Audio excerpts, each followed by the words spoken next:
Thank you for joining me for Music in My Life. Today's guest is Victorie Beebee, a singer-songwriter and educator.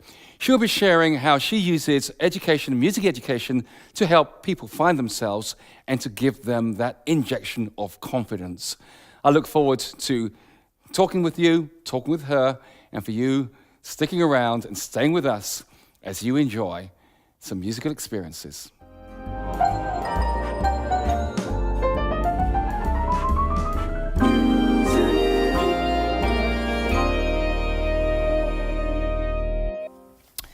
Victoria, welcome. Hi there. It's good to have you. Good to see you, Ken. Okay, great to see you. Great. Who is Victorie Beebee? Wow, that's a good question. Good question. Still working it out myself. Well, I suppose I've always had musical influence in my life from a very young age. There was always music played in the house, in the car, you know, my mum and dad. I think my mum was playing all kinds of rock and roll when I was in the womb. But really, it was one of these profound moments at school. I was daydreaming in class and I was sent into what was called the naughty room in my mind. I went in there and I saw this beautiful old brown piano. And I think maybe as kind of, yeah, absolutely, just a little bit smaller. Brilliant traditional school piano. And maybe to console myself, I was a little bit down why I'd been sent into this room for daydreaming. And I just began to play the piano and sort of compose a song. And it was great. It just felt wonderful. Just such an amazing feeling, like magic, you know. So what did you go on to do? I mean, musically, what have you done? So I joined a band when I was about 15 and they got to number 2. Yeah, exactly. Thank you for that. So I was about 15 and we recorded a song called I Want to Give You Devotion. That went to number 2 in the national charts at the time. So I was doing a lot of kind of soul dance music and had a fantastic manager. And then sort of a year later, after that experience, I studied jazz and popular music at Chichester Tech, which led on to doing some tours at quite a young age, going to Germany, working with various bands, brass bands, all kinds of stuff. And being particularly into, you know, jazz, blues, soul, this kind of music. And writing, a lot of songwriting. I carried on doing that and working with various producers. And guesting on albums as well, even Brazilian music, Brazilian record label, which was a wonderful experience, amazing musicians to work with. These days, I turn my hand to teaching, working with groups of people, you know, confidence building. And it's such a pleasure. It's so lifting. It's like therapy for me almost. It's a wonderful experience. All right, so which sort of artists do you like? Oh, I love a lot of 70s artists, but one who had quite a big influence on me from a child was Carole King. Carole King? Yeah. As in, you've got a friend, Carole King. I love that song. Should we do that? Shall we? Well, here is Victorie Beebee singing Carole King's You've Got a Friend.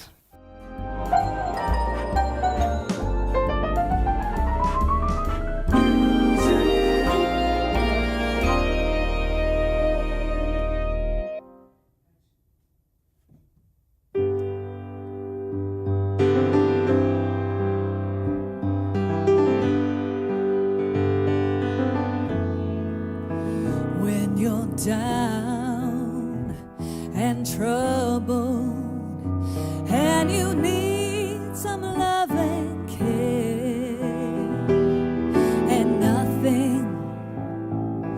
nothing is going right.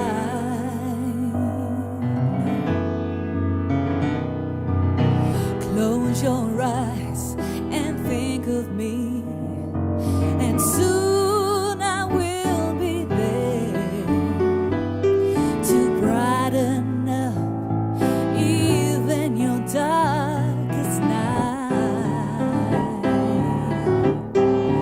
You just call out my name, and you know wherever I am, I'll come running. Yeah.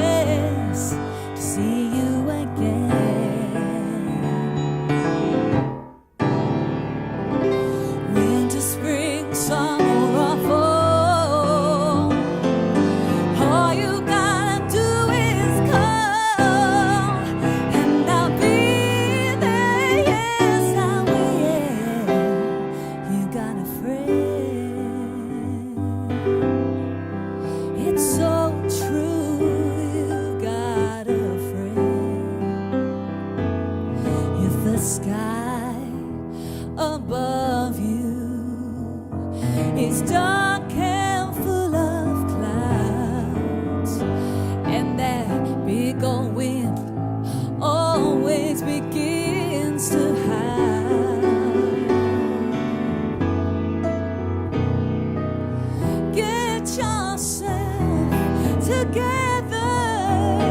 Call my name out loud, and soon I will be knocking at your door. Oh, you just call out my name, and you know wherever I am, I'll come running to see you again. Don't you know winter, spring, summer, or fall? All you gotta do is call, and I'll be there. Yes, I will. You got a friend. You got a friend.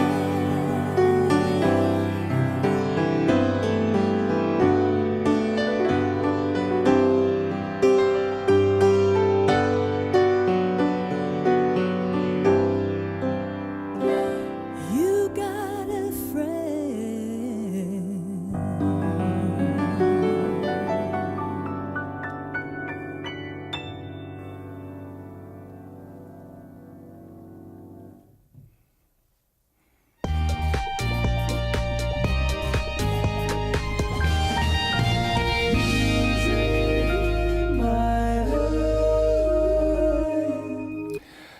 So you've just so beautifully sung "You've Got a Friend." Thank you. And winter, spring, summer, or fall, all you've got to do is call.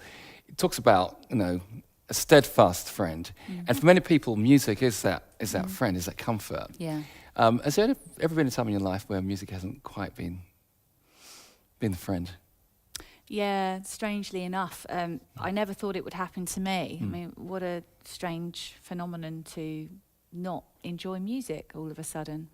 My whole life was about music. It was, you know, I wake, eat, breathe it, sleep, music. And then all of a sudden, I don't know, I just began to dislike hearing music. It's like I needed rest. My ears needed rest, silence or something. Almost like a depression. Like a depression in my life. Suddenly music wasn't the thing that gave me the buzz anymore. And I've been doing this, you know, concert stadiums and intimate groups of people singing, and suddenly it just didn't do it for me anymore. So it's almost like I had to completely step away from music. Personally, when it comes to teaching other people, I could do that because it's about them. But for me personally, it was like I was going through my own sort of crisis. But actually, it did me a lot of good. Right. It did me so much So was it good. something that triggered that particular... Yeah, I think, well, my dad was going through cancer Right. for quite a few years, even when I was touring, actually. And then, sadly, into his 13th year, he passed a few months back. So that's been a very traumatic time. But I think leading up to that, things were just very, very difficult. And I was asking the big questions, you know, what is this all about? And if I Right. didn't have music, what would I Sure. have? But there is a happy ending. Yeah. That I've started to love music so much again, to such an extreme. Right. That's fantastic that you've actually come out of the Yes. way. Phew. Phew for that. You But I mean, know. there was also another experience in your life where obviously you had to stop singing for a while. Yeah, Talk that about was, that a bit. that was terrible as well.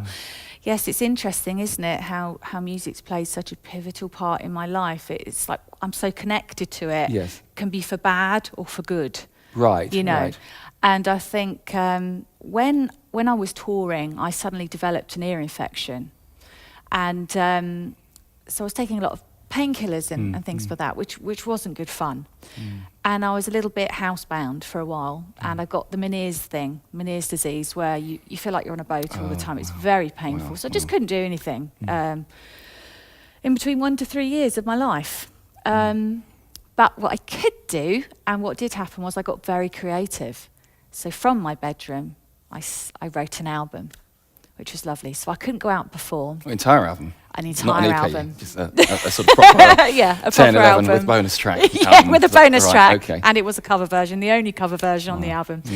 But yes, I drew comfort from my life and people in my life, and I took, I suppose, sort of retrospective view of it, and was able to express my feelings as opposed to just entertaining crowds of people. I was able to get a little bit indulgent and think about what everything means to me. So it was a songwriter's album. It wasn't really about my vocals. It wasn't about being the best singer in the world. It was all about what's going in my heart and my head. That's what the album was about for me. So I'm really glad I got that ear infection. Okay. Well, I mean, you shared with me that you wrote a song where you speaking about, obviously your late father's depression. Yeah. Talk a little bit about that. Yeah, people wouldn't know that my dad suffered with depression at all because he was such a larger-than-life character.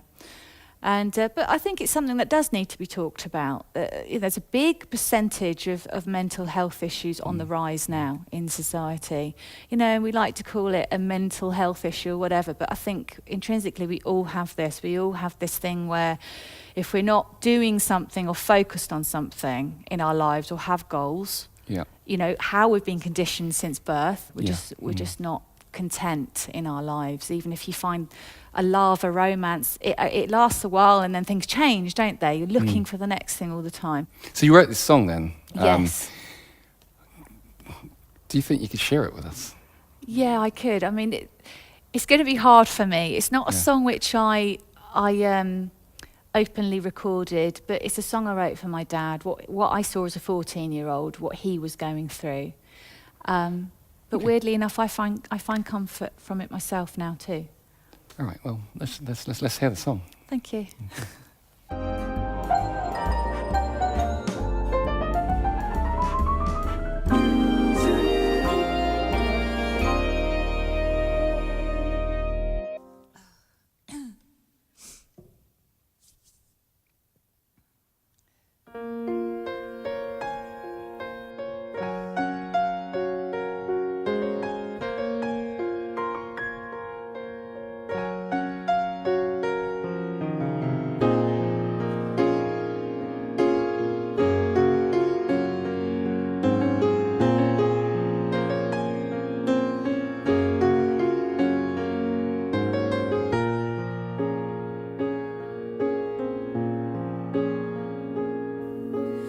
Every time you sigh, you let out the pain.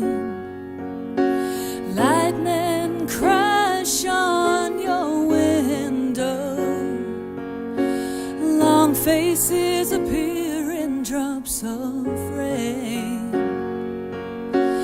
bolting the thunder inside of you.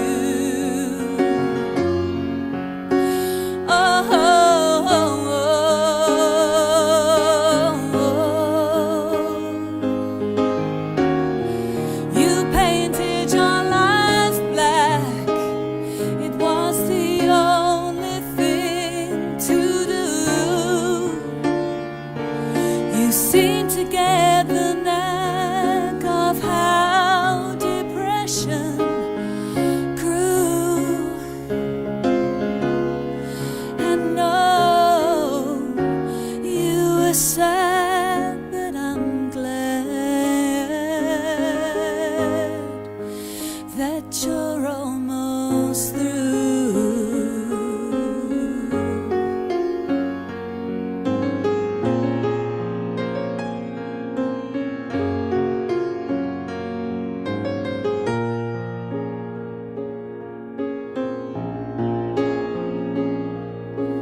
Time and time again, your opinion changes.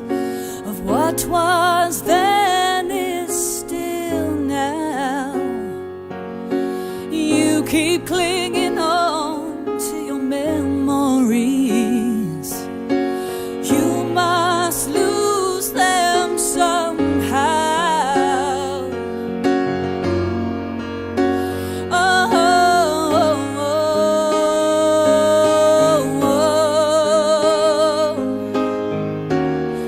You painted your life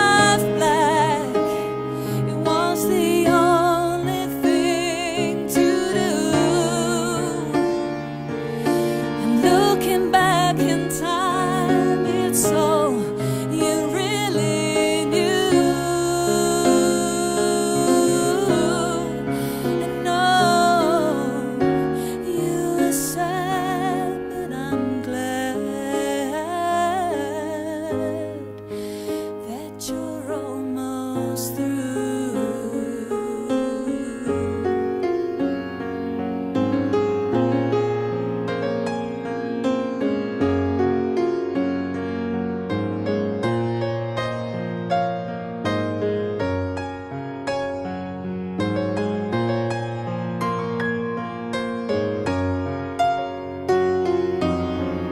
You always told me don't stop trying. Make sure you show them how.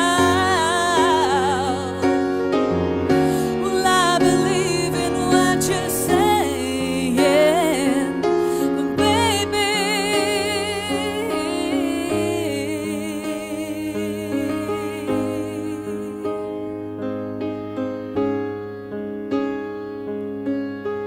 you should be doing that now.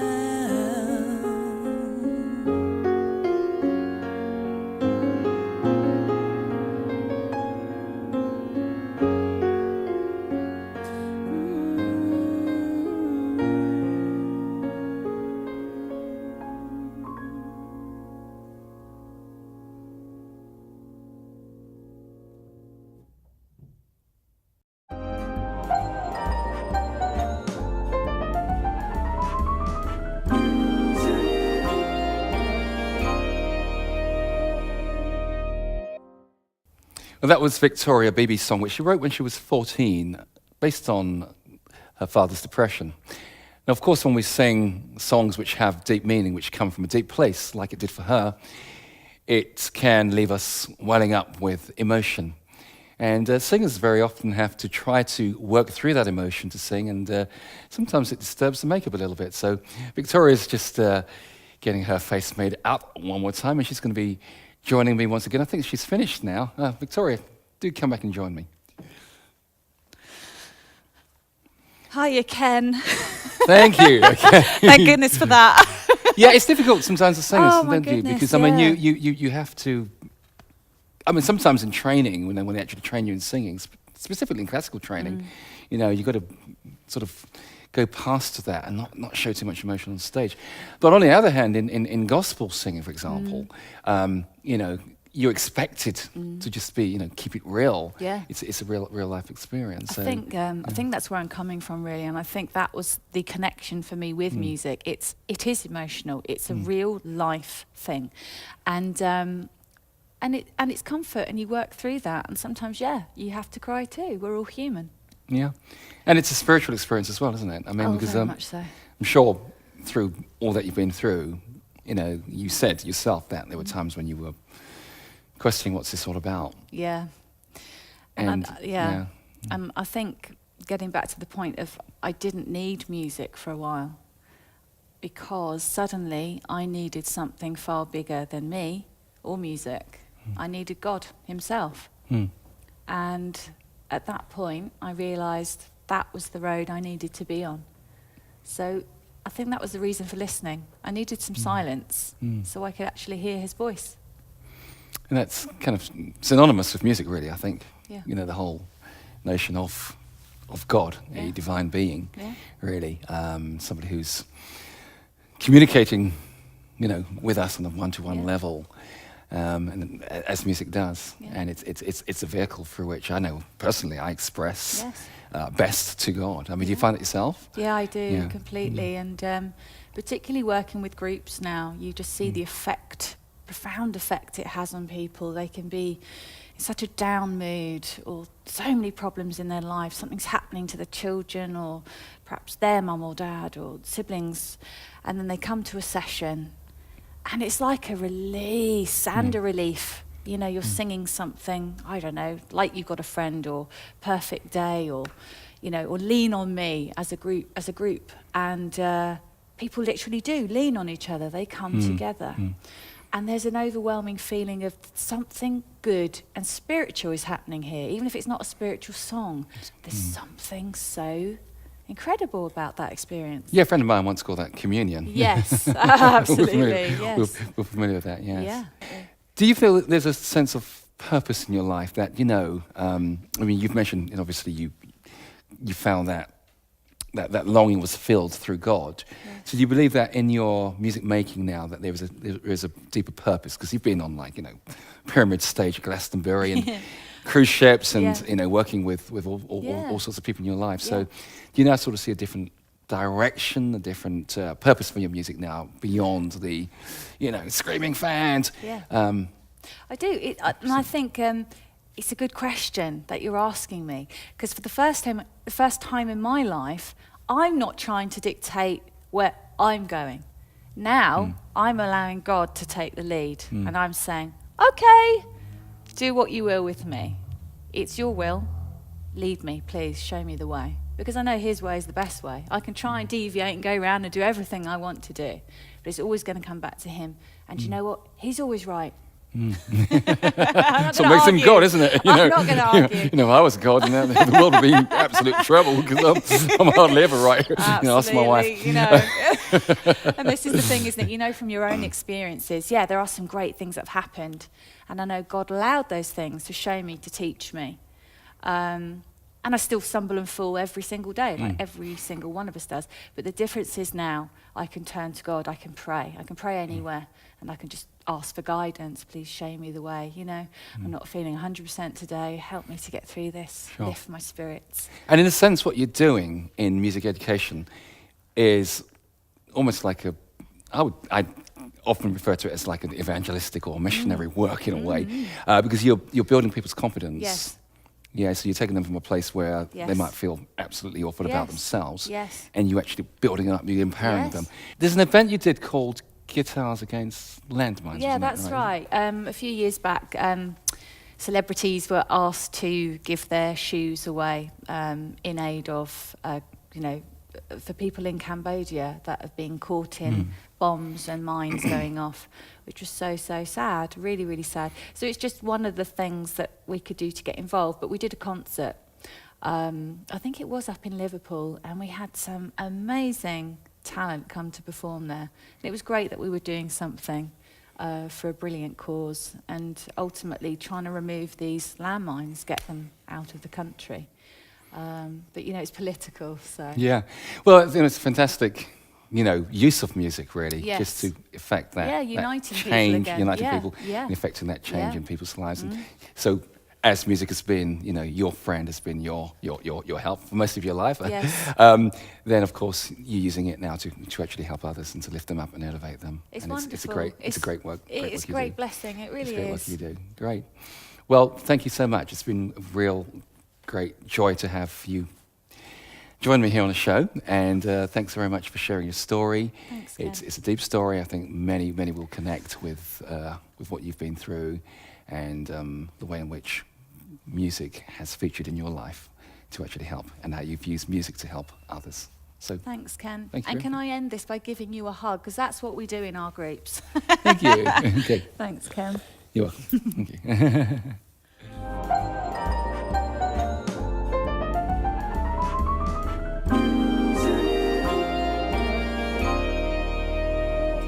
So we want to finish off now and just maybe making some music together, spontaneously. Okay. So just spring it on me. Oh, absolutely. If you were to sum up a few things which were important about your life in a few words. Yeah. Okay, right. You want me to tell you? Okay, yeah, of course. My life. Well, so many things, but to break it down, right now, about the present moment. So moving forward, moving on. Mm-hmm. Hope, faith, love. These are classic things. All right, I'm going to come up with a chord sequence. I think it's something kind of minory. Okay, love it. And I think a nice 6/8 rhythm feeling of motion and movement. Oh, yeah. Yeah, let's go.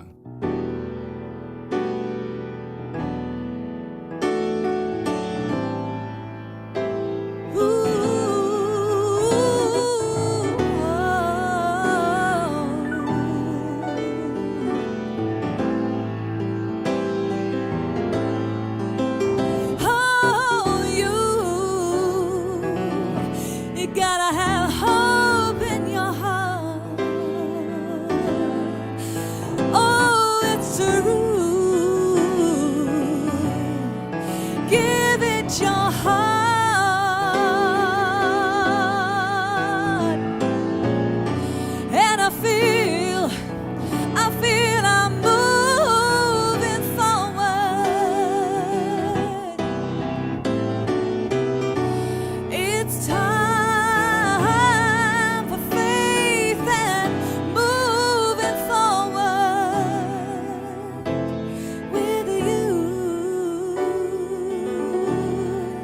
You make my heart sing so in tune. Follow your path, 'cause I'm moving on, moving on. Can't stop now.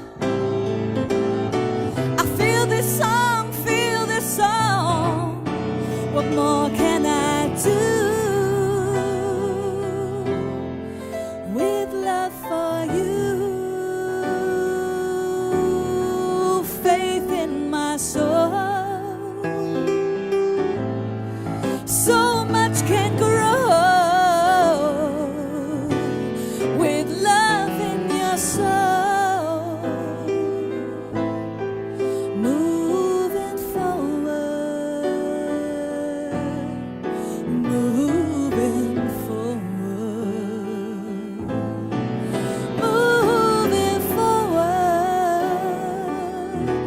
Let the love reign in your heart.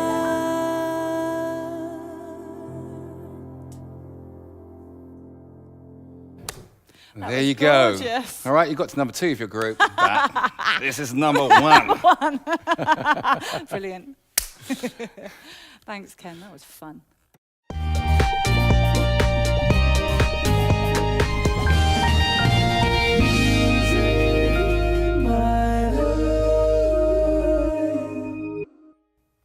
I said earlier that the word education comes from the Latin word which means to draw out. And today we've had a great time drawing out inspiration and drawing out life experiences in song. Maybe there's a hidden musician in you. Discover your gift. And join me once again for Music in My Life. I'm off now to probably make some more music. Farewell.